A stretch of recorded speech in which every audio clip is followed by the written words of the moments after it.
We've been chatting about season three for the past few weeks now, and we just got the final two episodes of season three of this series. And so it's definitely been an interesting journey, to say the least, about The Mandalorian season three. We know that this series has been hugely, hugely popular for a number of years. And I think coming into season three, now in sort of a different landscape for Star Wars, when there's multiple Star Wars series on Disney Plus, multiple offerings and different avenues that you can take in terms of where you want to experience your Star Wars storytelling. The Mandalorian has certainly been in, I think, in a bit of a state of flux, because it's coming off of a spinoff in the Book of Boba Fett, and it's also sort of in the middle of this bigger experiment that they're taking with these Disney Plus shows, because we recently found out about the existence of an upcoming movie that's going to be developed by series creator Dave Filoni, that's sort of going to pay off all of the story threads that we're seeing established in not only The Mandalorian, but the Book of Boba Fett and the upcoming Ahsoka series as well. So The Mandalorian season three has, again, existed in a very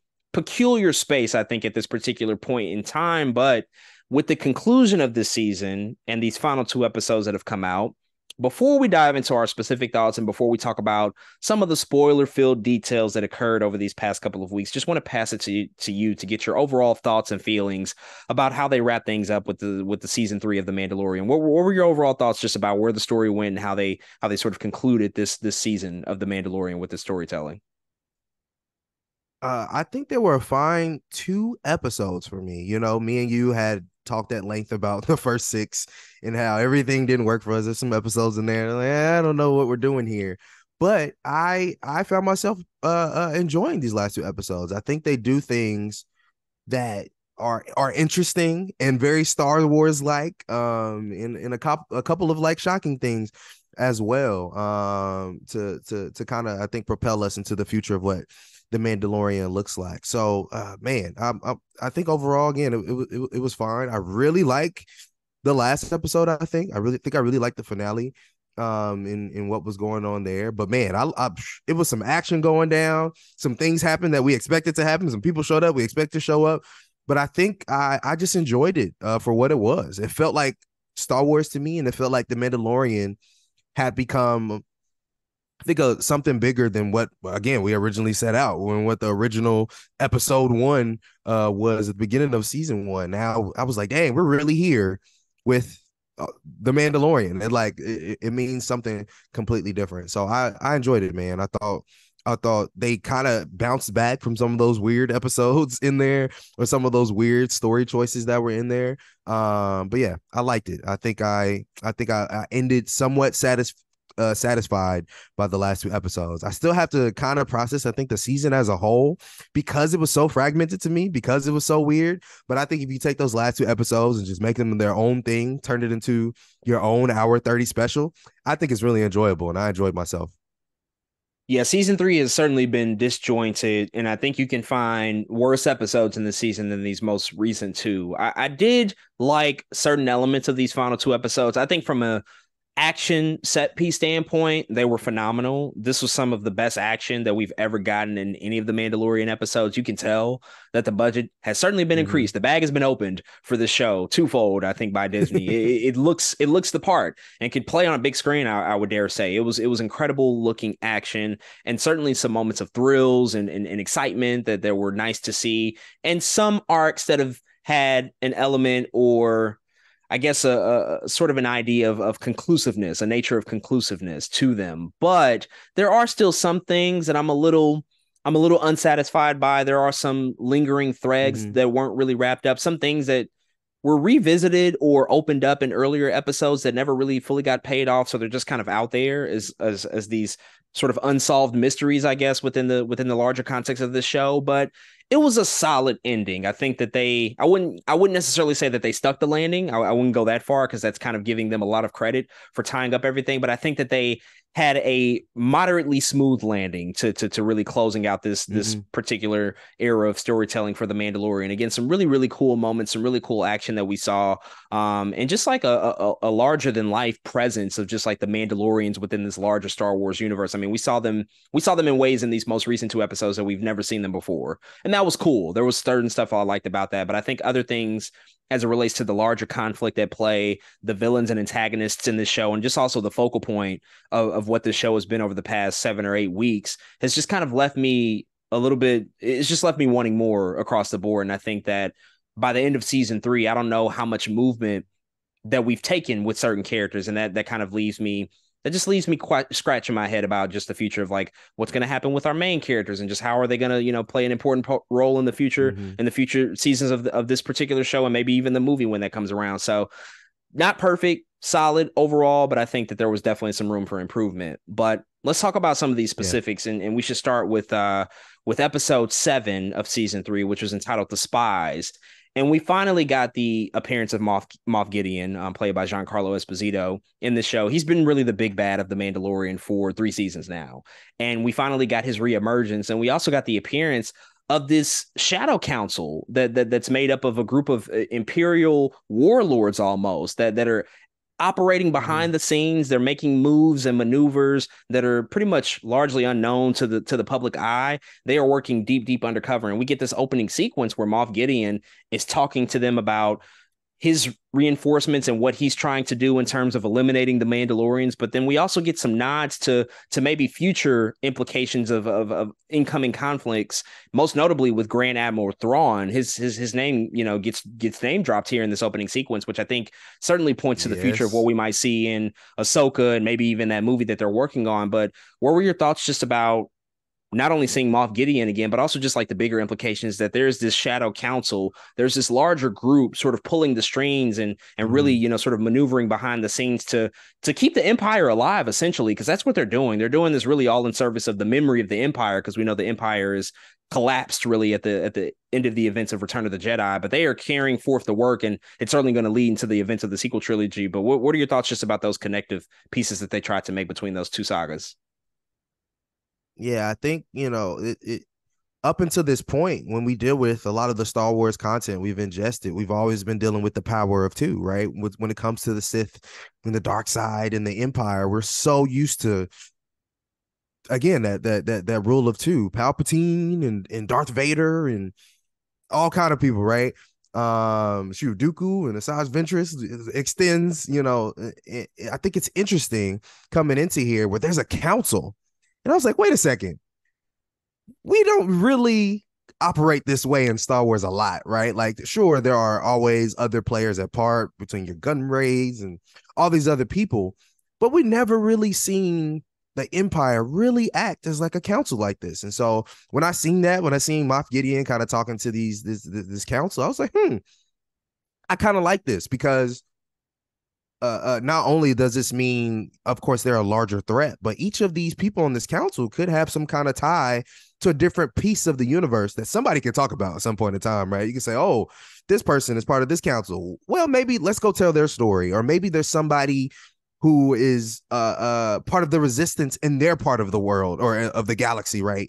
So I just thought that was cool. I was like, dang, a council was kind of cool, kind of a cool thought. And I can't wait to potentially learn about the other people of this dark council. I just thought it was a cool concept that we can mess with. Not only that, but I also love how like Moff Gideon still in that instance still feels like the king of all of them somehow. Just the way he talks to them, the way he's like, bro, cloning is not my thing. It's your thing. Go away, kind of type thing. And I don't know. It's just interesting. So I really like that idea. I think of that council and that through line, like you said, of kind of connecting us to those other pieces of Star Wars, of again giving us something to chew on, for continuity. Man, I thought it was a cool idea. Yeah, it definitely kind of just reshaped this entire series and just everything that we've seen thus far, to a larger context of where we are in this particular timeline. Like this is the quote unquote New Republic era, again in between the original trilogy and the sequel trilogy, and so we're sort of seeing how things came to be by the time we met the First Order. Like how did the First Order really come to power? We haven't Mm-hmm. fully explored that. This is starting to tap into the beginnings of that, where the Empire is fragmented. It's all over the place. There is no real leader. I think lending, sort of credence to your idea that there is no sort of rule of two at this moment. It's a group of people that are in service of the Empire and in service of Palpatine and what he believed in, trying to piece all of this together. And the one person who would be the leader, Grand Admiral Thrawn, is nowhere to be found, at least not yet, right? Exactly. We don't know his Mm-hmm. whereabouts because in the timeline continuity, at the end of Rebels, he went missing and we still haven't officially met him. in the live action universe, because that's still yet to come in Ahsoka. We even got that moment last season in The Mandalorian when Ahsoka was looking for Thrawn. She was like, where is he? Right. That was her main motivation. And so we'll find out, those threads soon enough. But I did like seeing this. And it was also interesting because there's a lot of parallels here with what Giancarlo Esposito has to do in this show compared to the work that he did with Breaking Bad and Better Call Saul. A lot of his character, Gus Fring, was operating in the shadows. A part of why he lasted as long as he did is because nobody knew he was who he was. And also the fact that he was working directly against the Mexican cartel, which gave him sort of the lift and the elevation that he needed to get into the game. He was working directly against them to build his own empire, but nobody really knew. And Gus was a magnificent liar. You couldn't get any information out of him. And even here, you're seeing those same sort of tropes imparted in the character of Moff Gideon, because when they talk about cloning, he's like, yeah, I don't do that, which is clearly a lie. Like we see, like, yes, he absolutely is into cloning, and that's like his ultimate mission here is to make a bunch of clones of himself. And so I just love that, yes, he's a part of this council, but he still has his own personal motives that nobody can really crack because he obviously is power hungry. He wants to do his own thing and carry out his own mission. So really cool stuff there to continue that world building. But speaking of world building, though, one of the big things that's been occurring this whole season is just like this coalescence of these Mandalorian clans, right? And Bo-Katan has been sort of the nexus point of bringing together all of these disparate factions of the Mandalorians, and that really kind of came to be in this episode, in episode 7 of this season, where I think pretty much every existing Mandalorian, at least all the major ones, came together in this episode to unite an army. When they go to Mandalore, we meet another clan that's like on a pirate ship, which was really cool. She's also bringing together the people that she initially worked with I forget his name, the one guy that she fought last episode, but she's bringing together all these people, and it's really cool to see. Axe Woves is his name. And I think that was just like one of the things that we hadn't really gotten this in the series so far. Is just like seeing how many Mandalorians are really out there, and what would it be like to see them all come together, and also just get their different vantage points. Because one of the things that we did learn is that Bo-Katan ultimately surrendered herself and the Darksaber to Moff Gideon, which was not the story that I think many people believed happened. But she believes that was the responsible, sort of event of the Night of a Thousand Tears, which murdered a lot of Mandalorians and really kind of kickstarted this era of all these disparate factions. But what did you think about just seeing, all of these different clans come together, sort of under one cause, and finally put their differences aside to really just unite against Moff Gideon and the Empire and what they were trying to achieve here? Oh man, we kind of talked about it in, I think it was episode 5 or 6, but I love a good team up, especially when it's, I think I think imagining and cultivation and coming together of this organization that you always hear about, but they're not together. 2, when the TV show starts, it's just The Mandalorian. When we're in the original trilogy of Star Wars, you only know Boba Fett. You're like, where are these people and how do they exist? And now I feel like that we finally got the moment where you're like, oh, these are the Mandalorians. They're rallying. They're together on this planet. Of course, like you said, everyone has their own differences. That's why Bo-Katan is here. Miss Kryze is trying to get these people to come back together. But it's something about that feeling of Star Wars is actually building this whole culture of people. They're building this group of people for everyone to be like, oh, shoot. Okay, we get it. Those are the Mandalorians. This is why they're important. And this is their story of how they potentially can come back together and fight back against the Empire or whatever is driving them down. So I loved it, bro. I think that's why I really like these episodes. It's something about the team up that always feels really cool to me. But to see all these different Mandalorians, all their different gadgets, all their different all the different helmets, low key, and what they're all wearing. The armor, you telling me the armor was up in here doing what she had to do? I love that. I love that she pulled up too, because a lot of times somebody who's a leader somewhere, they're like, oh, y'all go do y'all thing. The armor was like, I'm coming too. What y'all mean? So I love to see her. I love that Bo-Katan was there. I love that Paz was there. You know what I mean? It was just really cool, I think, to see all these, I think, Mandalorians that we had become accustomed to over these past couple seasons, that we eventually, or not eventually, but that are became important to us over time, to see them all come together as well as their followers and be like, yeah, we're here for one mission. We all have the same cause. Let's get it done. Because it didn't have to be that way. It could have been a story where the tribes just never got along, and that was the season. Skipping Moff Gideon, it's the old versus the new, or you know what I mean, whatever the tribes call for. It could have been that, but it wasn't that. And I think I just enjoyed the team up for what it was, man. So yeah, I had a great time with it. I was really kicking it. There are some weird things when it comes to, I think, our main characters, when it comes to young Grogu, that I was like, I don't know how I feel about that thing in particular. But again, I think overall the idea of all those Mandalorians coming together was very satisfactory for me.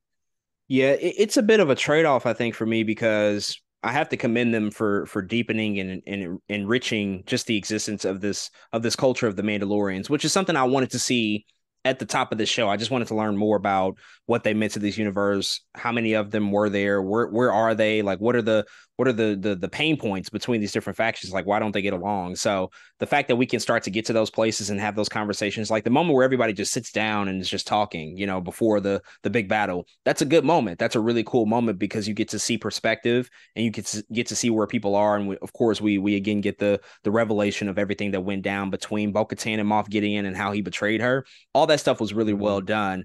At the same time, what it unfortunately I think does, which is more of a criticism for the entire season and not these episodes specifically, but we do lose a little bit of that focus on our main protagonist in Din Djarin, right? Because we're taking some of the focus off of him to more so expand the world and the scope of the Mandalorians, which is probably a necessary evil, but maybe I think if the season overall was more balanced up until this point, I wouldn't have felt that way. Again, I don't think that this is something specific to episode 7. I think that more work could have been done earlier in the season to give Din Djarin the amount of time that we sort of need with that character, and even Grogu to a certain extent, so that we didn't feel that way.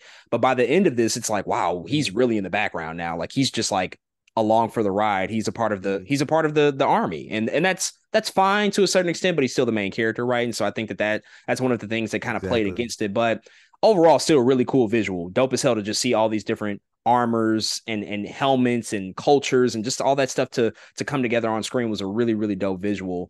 And then it leads to this big battle. And really, episodes 7 and 8 are really one long episode that's just like divided in two, if we want to be honest about it, because this battle continues into episode 8, but it kickstarts in episode 7 when we see all of the Mandalorians go to the Great Forge on Mandalore, but it's a trap.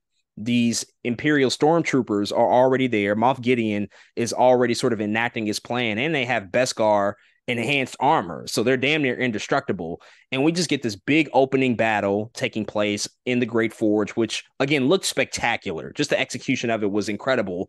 I couldn't help but wonder the entire time, and I was kind of sitting on pins and needles watching it, like, who's going to be the turncoat? Like, who's going to betray the Mandalorians in this moment? Because this episode is called The Spies, and also a couple of episodes ago we found out that Mandalorians had broke free Moff Gideon from his prison transport. So this entire time I was just waiting for somebody to like turn on the Mandalorians, but it never happened. It didn't even happen in episode 8. Actually, everybody turned out to be pretty heroic. So I don't know what's up with that thread. I don't know if they're going to continue to go somewhere with that and that idea, but that was the one moment that kind of left me a little bit confused. But beyond that, the battle itself was really, really cool to see, and just the stormtrooper armor, and just to see the existence of these clones that Moff Gideon had been building for who knows how long was also a pretty crazy revelation. We had suspected that for a long time. It's not like the most shocking thing, but I think to see them manifest in the television show and to see that they are basically him, like this is not like clones of just random stormtroopers or clones of Snoke or whatever the rumor might have been. Like they were just him, and they were going to have the Force.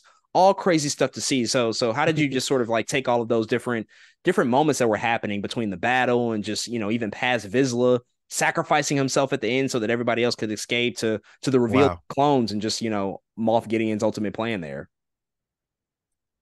Man, so much I think was going down so fast, but it was really cool. I think Star Wars to watch again, and you see the stormtroopers and you're like, wait a second, something's not right here. Like when you see the Beskar, that's one thing. But when the fight, that kind of almost final fight happens between Bo-Katan and Moff Gideon, and the Red Guard comes out, I think that was a revelation for me. I think I did not put that together, right? Because we all know of the Last Jedi scene between Rey and Kylo Ren and the Red Guard fighting.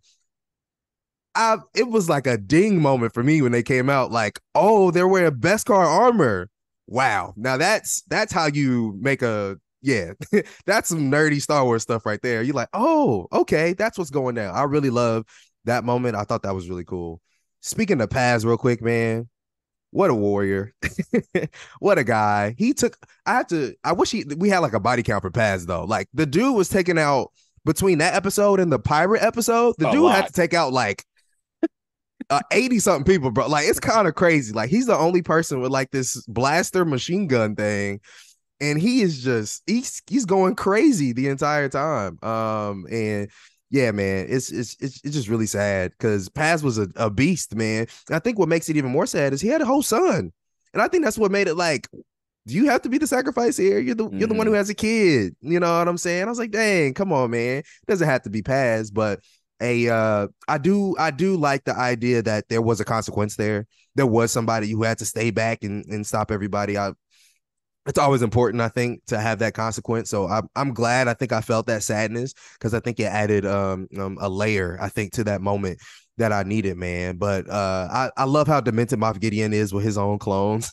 I thought that was pretty crazy as well. And yeah, it was a fun, I think, adventure and watch, especially how I think when Din Djarin leaves, has to go save baby Grogu and then come back, and then it's like, okay, yes, I like this because we kind of talked about this, but even one of the through lines of this season has been more so like a Bo-Katan story, right? You even was like, maybe sometimes the title is just about Bo-Katan this season, and that's true. But also, I think I just thought about this. I don't know why I didn't think about this a long time ago, that like the concept of the Mandalorian is already plural. There's no Mandalorians with an S. They're just like the Mandalorian is already plural. I was like, oh shit. Why didn't I think of that before? I just thought about this thing. And so now I was thinking of these past couple episodes of like, okay, what is Bo-Katan and Din Djarin's relationship, right? Because there is that important conversation of them on the boat with Bo-Katan kind of giving Din Djarin the rundown, right? I was like, that was a kind of an intimate moment, at least for as intimate as you're going to get for these Mandalorians. You know what I mean? Like you can only get so much intimacy with these guys. But I felt like an important moment too, and to see Din Djarin come back in that moment to say Mandalorians are stronger together, and that's literally a creed that they live by, and for them to follow that too, I like that moment as well. Again, especially with the reveal of the Red Guard and Moff Gideon, and then the black saber breaks, and it's just a lot happening kind of in those moments that make you say, okay, that was cool. That was some cool Star Wars tidbits. And so, yeah, I enjoyed a lot of that, man. That was, I think, what made it. I agree with a lot of your points for sure of what was going down, but I also liked a lot of these things too. Yeah, a lot of Fast and Furious action. Again, it all was epic and done so on a grand scale, and for the most part was really working for me and keeping things at a very frenetic pace. You also got, once we got to episode 8, the season finale, you also got the moment where Din is captured and Grogu essentially has to rescue him now, and we get to see Grogu use his force powers, which was adorable and also dope as fuck at the same time, because he was like whooping some ass and he's also flipping around and still trying to figure out his force powers, but he's pretty far along. That training with Luke has already gone a long way. You can tell that the guy has he has a very impressive arsenal underneath him. I do want to talk about these clones though, because this is like a big revelation, and this might just be the end of Moff Gideon, so I don't know if more will come from this, but in The Rise of Skywalker, episode 9 of the Skywalker saga, Palpatine somehow returns. Very important. Yeah, Palpatine somehow comes back. They don't go really in much depth to explain it, but we know that he ultimately created Snoke to lure Kylo Ren to the dark side, to ultimately rule the First Order. Like, he did all of this in the name of really rebirthing the Empire. And I think what we're seeing now with The Mandalorian and some of these other sort of New Republic era shows is that they're trying to make sense of where we went in the sequel trilogy, because it was, quite honestly, it was disjointed and it didn't feel all the way mapped out from the get-go. I think that, by the time we got to The Rise of Skywalker, it was like, well, that doesn't make sense. That doesn't add up. And I think that they're trying to right some of those wrongs here.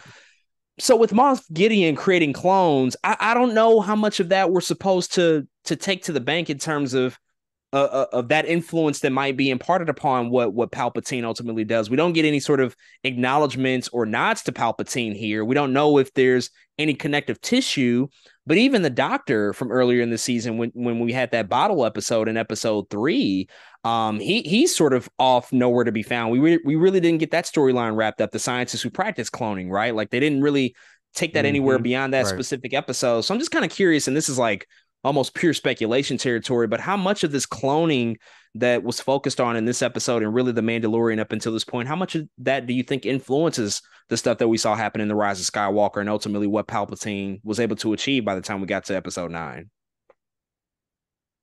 I think that's actually going to be one of the things that they harp on in this movie, which is why we don't get all the answers with the scientists, which is why we don't get 100% what that through line is all the way to Palpatine. I think Dave Filoni is going to be like, look, this cloning thing is it's very important. Like you said, they're trying to right some of these wrongs in the story by the time we get to Rise of Skywalker. And I feel like this cloning thing is again, for sure of no exception. And that they'll start to, again, try to talk about these small things, because why even, I think, bring up that professor who's very interested in cloning, wipe his mind, and then not talk about him ever again? That's like, if they don't do anything with that, you're like, this is a little weird. Like, did he continue his research somewhere and then the Empire took, you know what I'm saying? I feel like there has to be something else there, especially if he's like the main guy helming this in attempting to have this research. It's like, we have to talk about this thing. So right now it's kind of up in the air for me about how I feel about it, right? Because it's like, you have to talk about this thing. You brought it up. You can't just bring it up and then be like, oh, we left it on the table kind of type thing. So yeah, I have a feeling this cloning thing is going to be important in the future. But the ways in which they do it, I don't know. Sure, they have some kind of plan, but I think it's a good idea there, but I'm a little afraid of the execution. And it's something about, because of the way the Rise of Skywalker is, because of the way Palpatine comes out of nowhere. In some ways, it's so wild. It's like, can you really make sense of this at the end of the day? Sure. Can you Yeah. really, like, is it something we should move away from because it already didn't make sense?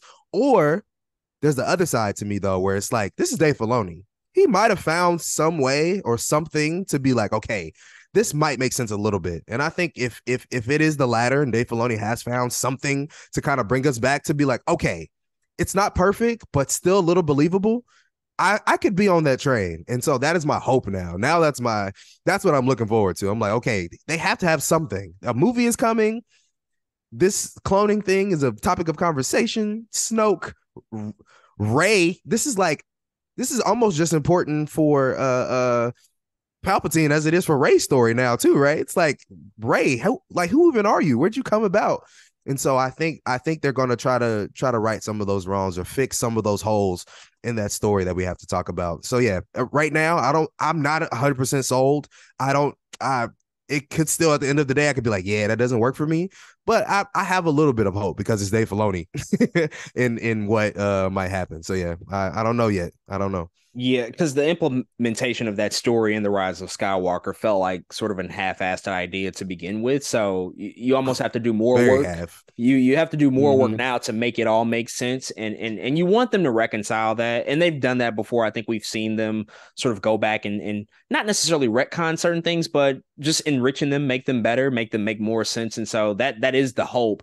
I was sitting here wondering, like, okay, well, I want to get to that place. Like, we've been toying with this idea for a while. We know cloning is a massive part of all these stories, really, especially in this era, and also like the prequel era, which Palpatine ushered in the idea of cloning, right? And so we've seen it come to life before, but how do they execute that idea to connect us to that sequel trilogy to hopefully make us, go back and watch that and say, like, okay, this feels a little bit better. Also, the idea that he was going to have these clones have the Force somehow is also just like out there, which I don't even know how that's a thing. When he said that, I was like, wait, how? How? Like they're not Jedi, they're not Force sensitive. Like, how are we getting there? So there certainly are still things that they have to tackle and address, because I did find myself at a couple points this season just thinking, like, have they forgotten Yeah. like what they wrote in their own scripts? Like, did they forget that they said that thing, or that they introduced that idea and like all of a sudden we're not paying it off? So I just don't want us to end up there. Like, I want Hmm. them to reach those conclusions. And finally, we do get the apparent demise of Moff Gideon. I think we're left to assume like he's gone, although maybe a certain train of thought might say like, well, no body, so he's not dead, but he looks like he was pretty dead to me. I mean, he got engulfed by flames, but he does have like some pretty powerful armor Crazy as explosion. well. It was a crazy explosion. So I'm just kind of wondering, where do you fall Mhm. on that? Do you think he's like absolutely dead and gone? And if so, was that a satisfying death? Was that a satisfying way to see him go out? Or do you think that he might sort of still be out there somehow and survive that incident? Man, this is one of those ones where like I really don't know. And it's kind of hard to tell. You're raising very good questions right now. Where like I think there is a level of threat with that explosion that it's hard to come back from. At the same time, like you said, nobody. Not only that, the man has been cloning himself. There's probably another Moff Gideon in some other planet somewhere He got to have a who is, reserve as somewhere. competent as there. You got to have a reserve as the original. And so part of me feels like this is not the end of it. There's another Moff Gideon, if not Moff Gideons, with an S that exists. What would be really crazy? Imagine, okay, Mandalorian, season 4, episode 1. It opens with a Moff Gideon lookalike on another planet who was just working, doing local work. You know what I'm saying? Like he's trying to fit in and be a normal person. I would love that. I ain't gonna lie to you. I would be like, oh shoot, who is this guy? So I think that's a cool idea of him still being alive. But if he is dead, is that a satisfying conclusion? I mean, he's kind of done his work. He almost slaughtered an entire planet of Mandalorians. He's killed a decent amount of people. He's been around a long time, right? It's not like we haven't got a lot of him.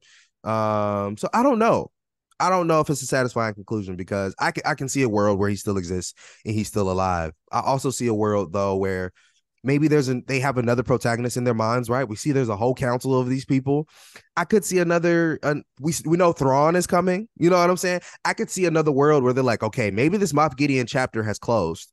And even if it didn't close, maybe he's no longer the main antagonist anymore. Maybe they introduce a new person, and Moff Gideon is still kind of there in some form, and some with some kind of force, right? Maybe there is another clone, but he's still not the main big bad anymore. There is another. They do have a movie to think about, like you said, or like we've kind of been talking about. So, man, I can kind of see both ways where that could be somewhat of a satisfying conclusion, but also I can see a way where like, nah, dude still might be alive somewhere. So I actually don't know. It's a hard question.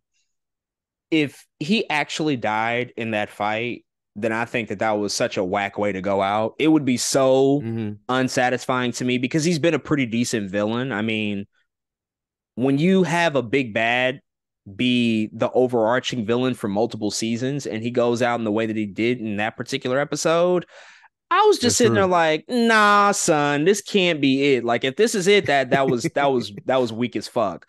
So I'm gonna hold out hope that somehow he comes back either through cloning. I know a lot of those clones got destroyed, but who's to say he does not have a backup plan, right? As we just stated. So hopefully he Mm-hmm. comes back as a clone, or maybe that armor did in fact protect him because it is so strong and that's what he built it to do. And even if there is a bigger villain coming in Thrawn, I think that Moff Gideon can still play a very, very integral role. Like, I would love to see Gideon and Thrawn play off of each other. Like, they kind of set that up in the previous episode where Gideon is kind of like scoffing at the idea of Thrawn, like, well, where has he been? Where is he now? He's not leading this council. So what are we to do? So I would love to even see that come to life. But if this is like truly the end of that character, then they kind of shit the bed for me in terms of bringing somewhat of a satisfying Mm-hmm. conclusion to somebody that we're not supposed to like per se, but you just want it to mean more. Yeah. You want it to feel, I think, a little bit bigger, especially when you had Din Djarin look at Grogu and say, like, look, we can't run anymore. We have to take him out. That's the only way we're ever going to get past him. That sets up a big battle. That sets up a big conflict. Even with Bo-Katan, like, she has a ton of history with him. You want to see that sort of come That's together in a true. big, huge moment, and it didn't happen for me. So Mm-hmm. I'm just gonna think that maybe he's somehow still out there. We'll have to see. But to, sort of touch on our last point here, the final moments of the season finale see Grogu essentially become one of the Mandalorian people, and Din Djarin adopts him as a son, formally allowing him to join the Mandalorian culture and the tribe. And we also see both of them, sort of go on another brief adventure. They go take up, sort of a new contract of work with Carson Teva, who we saw earlier this season. They have a relationship. We also see them go back to Navarro and revisit Grief Karga. He offers them, a place to stay on the outskirts of town when they're in between adventures. And so it sort of neatly wraps up everything. But how did you feel about, Grogu officially becoming a part of this culture and this clan, especially after already going through training with Luke, essentially becoming a young Jedi? And him and Din Djarin have been, sort of a father and son this entire time, but they finally decided to make it official somehow because we don't know where Grogu's parents are, but Din makes the choice to say, I'm going to adopt you as my son so we can make you a Mandalorian. What did you think about just sort of that bow that they put on the relationship between those two?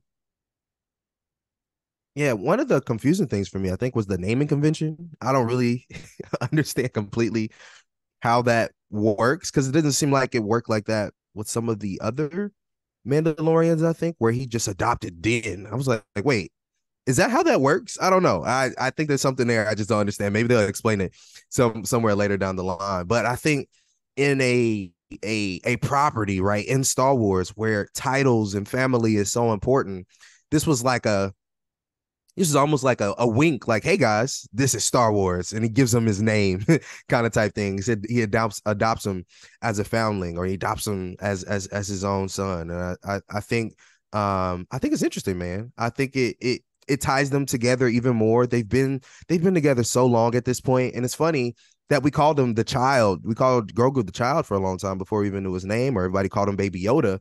But everybody recognized that he was under Din Djarin's care, and everyone was like, "Go get your kid," or everyone would be like, "Oh, is that your son?" Or everybody would be like, and now it's just like, "Oh, well, time to tie it up in some meaningful way by making Grogu, I guess, an official Mandalorian, man, an official youngling of the Mandalorians." I think I do with Star Wars a lot, specifically things like this, in these meaty, not meaty, but in these medium kind of shows, and these shows that fit in between projects, is I always project my mind into the future. I always am thinking, okay, but like, where's Grogu in the new trilogy? Where is Din Djarin in the new trilogy, or of Star Wars? Where do they exist? Were they alive when Kylo Ren and Snoke were doing all these things? Were they, I don't know. This is something that I always do, and I'm hoping, again, this next movie says something about that. But I think their relationship and them becoming this now, again, they're tied to each other now, at least as father and son in the guise of the other Mandalorians. Now, I don't know. It just adds, I think, importance to their relationship, and so it makes me wonder of where, again, all this ends up, man. It really does. And I think that's a harder question to answer. I think they're trying to answer that question in real time for us as well. But I think this is just such an important, again, wink, and being like, yeah, they're really tied to each other now. So I like the decision. They were already like that anyway. Not 100% sold on the naming convention yet, but I still like the idea of Grogu being this, like, I still have this really cool idea of a young, force-sensitive Mandalorian, because we don't get that. We don't get that. And so, yeah, I can't wait to see potentially where that ends up. Yeah, it was cool. I think for a while there, especially in season two, the first half of season two, I was starting to become somewhat annoyed by the existence of Grogu because he would just end up in shitty situations that Din would have to rescue him from. And I'm like, okay, y'all, we cannot do this every week. It wasn't really until Ahsoka popped up and started to like educate Grogu about his existence and say like, yeah, you're force sensitive and there's more to you than just this baby apparatus, essentially. And so the fact that we can fast forward now and like Grogu has a lot of purpose here. He's gone through training, he's honed his skills, he's useful in battles, and he can still have the really adorable and funny moments too. Like when he's operating that IG-11 for a while and he's doing the yes no, like that's funny stuff and you like that. But I just love that they can start to like add in those extra layers and threads and actually give him a title and a purpose. And we can probably see Grogu grow up at a certain point, because as you said, we don't necessarily know where they are in the Rise of Skywalker or really the entire sequel trilogy.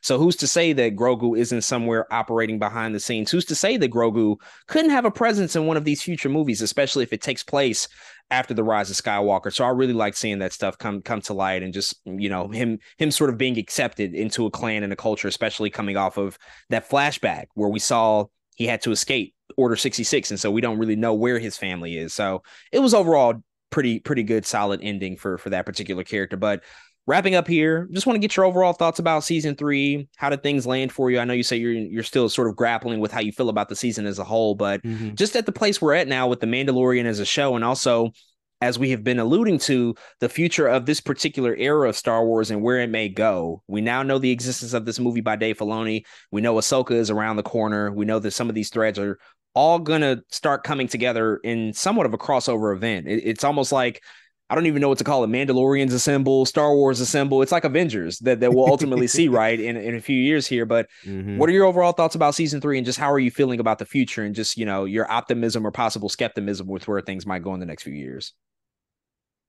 Yeah, I'll reiterate that season 3 was fine for me. Again, a couple episodes that don't work for me, but the overall idea, I think, of the building the culture of these Mandalorians, I think was really cool. And I think it was I think it was important for somewhat of the future of Star Wars. I actually will never forget watching Force Awakens, and there's a small Easter egg when they go see Kaz, and there's like a Mandalorian flag, and everyone's like, wait a second, we know what that is. And this show low-key kind of feels like a I guess like a callback to that moment where it's like, oh, here's a whole show about these people, even though we just seen nothing but a flag. And I think that's really cool that Star Wars can literally take a group of people that they've never really touched on and make a whole TV show about it. And I love seeing that through line here. I think in this season, again, where they find ways to explain to us how the culture works with the Mandalorians, why Bo-Katan is who she is, why, I don't know, why the certain Mandalorians don't like each other, just the lore of those people. I like that they did that. I low-key wish this season had like 4 more episodes, because to a lot of your point, there's things in here where I really do just wish Din Djarin and Grogu had a little bit of more screen time, had a little bit of more moments for us to say, okay, they had their moment. You know what I'm saying? So for us to say, okay, they did their thing. And I think we just talked about the name change of Grogu and that adoption. That adoption was fine. And I wish we didn't say that. I wish we were like, okay, no, they really earned that moment. Not saying they didn't, but I wish it felt just a little bit more gravity behind it, because we spent the time with those characters. I feel like we didn't get that 100%. And part of me wishes there was a couple more episodes to be like, okay, we did get those moments. But other than that, man, I love the coming together of the Mandalorians. I love my own realization that, the Mandalorian probably already is a plural kind of thing. I love that as well. But man, I this is probably, I don't know if least favorite is probably not the word. I have to go back and watch them all again, but it's a fine season of the Mandalorian. I still really like watching this TV show week to week. I still really love hearing the title song. It's something about it, again, that's like, it feels like I don't know, like every a lot of good TV shows have a lot of good openings, and I still really love that Mandalorian opening, man. So overall, I think I'll still miss it. Again, I'll miss being like, oh, it's Mando Day or it's Mandalorian Day, time to watch the Mandalorian in terms of my weekly Star Wars intake. But overall, it was a fine season. I hope the next one is a little more focused, because and not as jumpy, and we can get into some more of this nitty gritty. But until then, man, it's still a show I enjoy, and I think they still have something with the Mandalorian, whether this season was great or not. You know what I mean? I still think they have something here with these characters. So I hope they just continue to expand and give us some more Star Wars that we enjoy. So yeah, we'll have to see. Yeah, this is definitely my least favorite season, and I sort of think that it's really because of how much they're probably juggling at this moment, specifically Dave Filoni and maybe even Jon Favreau. I think sometimes when you expand out a world so much, when you have spinoffs and when you have this overall grand vision of where you want to take multiple story arcs and multiple characters and storylines, sometimes those individual parts might suffer along the way. And I think that that's probably where we are right now. Whereas Mandalorian season 1 and 2, those were kind of the only games in town when it came to Star Wars on Disney Plus specifically. They weren't tapping into Ahsoka just yet. They had just brought her back and introduced our character, reintroduced our character. Bo-Katan, sort of the same thing. And it's cool because characters like Bo-Katan and Ahsoka, I mean, we're paying off storylines that have been like almost decades in the making now. Like if you started with those characters in the Clone Wars and you see them now, like we're talking 16, 17 years worth of storytelling that they're really starting to pay off. And it looks like they're going to do so in a bigger, grander way with a crossover event movie. And that stuff is great. But I do think that for the time being where we are right now, because of that grand vision, because of all these disparate parts that have to be pulled together to make sense, I think that we lost a little bit of the magic that I experienced in those first 2 seasons. That's not to say it's bad. It had bad moments for sure, but there were some good moments still. There was some incredible action, incredible spectacle, some great world building, some great mythology, and some great education about the Mandalorian culture and how deep they go and all the different factions and tribes that are a part of the Mandalorian, and some bigger reveals as it relates to the antagonist and the villains of this particular era of the Star Wars timeline. So certainly stuff that I walk away from, like, I'm glad we got that. I'm glad that we got more clarity about that. I'm glad we got a chance to peel back the curtain a little bit on this idea, and hopefully they can pay it off later. But I do think that when you're juggling so much, it starts to affect what's right in front of us. And that's this season 3, that's immediate storyline that we're just watching on a week-to-week basis. And, you know, it's probably one of those necessary evils, you know, when you do have something that's meant to lead to something bigger. I think we see it a lot with Marvel, where the individual parts, it's like, okay, that didn't really come together how I wanted to, because they have to do all this setup and this exposition for what's going to come next. So sometimes you make those sacrifices in service of the grand vision. The hope and the want is that the grand vision pays off. And that's a satisfying conclusion to everything that we're watching, because if it's not, then this is all kind of done in vain for nothing. So I do still have a lot of hope and certainly excited about everything that is to come. I cannot wait for Ahsoka. I think that that's going to take things to another level, because I think that's where all their focus is at right now. I think that that's why this season of The Mandalorian probably wasn't that great, because Ahsoka low-key is going to be great. That's where we're putting all our energy and effort into it. We see it all the time with producers on TV. When they build these empires and they have spinoffs and spinoffs and spinoffs, eventually the original show that kickstarted it all becomes terrible. It becomes like, I don't even recognize this anymore. And then the new spinoffs become like the new thing. We might be going through that with The Mandalorian. Hopefully they don't allow it to be terrible, but we'll have to see. But folks, those are all of our thoughts on season 3 of the Star Wars original series, The Mandalorian. If you've checked out these most recent episodes, definitely hit us up and let us know what you think.